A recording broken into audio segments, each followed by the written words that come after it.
The desert night was unforgiving. Elias Dey wandered alone under a bruised sky, his boots sinking into ancient sands that whispered secrets with every step. He had come in search of something rare, something unspeakable, a story no one dared write. As a travel journalist for fringe supernatural magazines, Elias had seen things that would shatter weaker minds. But this was different. The letter had come wrapped in oil-stained parchment, with no return address. Only 3 words scribbled in a crooked hand. Ghost Market. Midnight. Beneath those words, a crude map was etched, pointing to a forgotten corner of the Sahara where no roads led. At exactly midnight, Elias saw it. Beyond a veil of shimmering air, like heat rising from pavement, a glowing archway pulsed with a sickly green light. It stood tall and hollow in the dunes, impossible in its presence. Ancient script writhed on its stone, glowing as though alive. As he stepped through, the air changed. The wind died. The world fell silent. He was in another realm. The ghost market bloomed before him like a fungal wound, an endless bazaar nestled in shadow, lit by lanterns carved from bone and skull. Stalls lined crooked alleys, each covered with patchwork tarp sewn from human skin.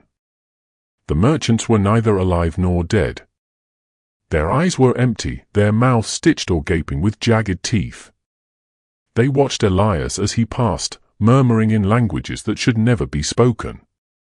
He felt it immediately, a pull. Something inside him vibrated, like a string being plucked. He clutched his chest. His soul, it was reacting. First time, croaked a hunched figure from behind a stall of glimmering jars.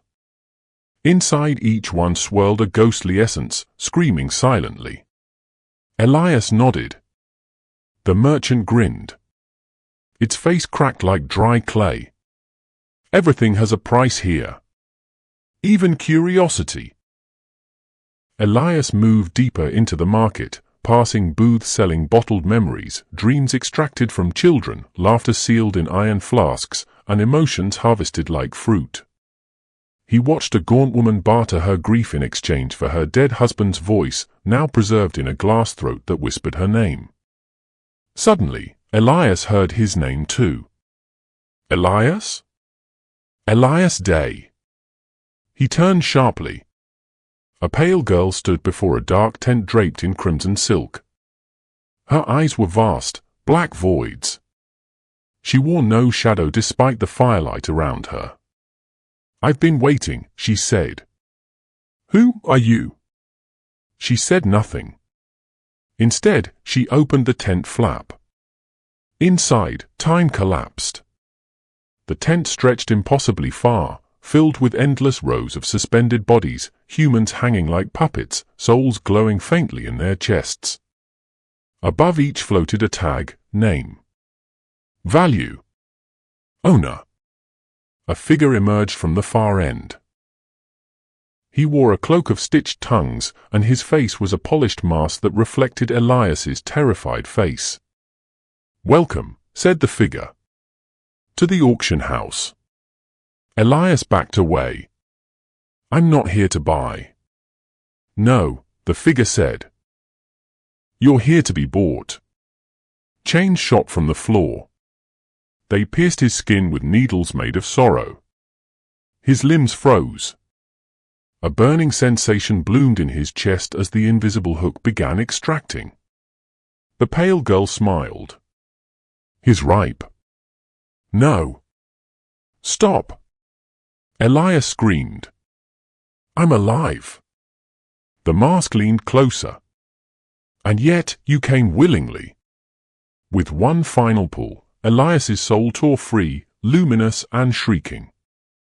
It floated above him, suspended like a firefly in a jar. His body crumpled, twitching. The auction began. Demons raised hands of ash. Wraiths chanted prices in screams. A vampire prince offered 3 eternal lifespans. A witch offered a cathedral full of bones. Finally, a buyer stepped forward, a creature of silence and rot. The gavel struck. Sold.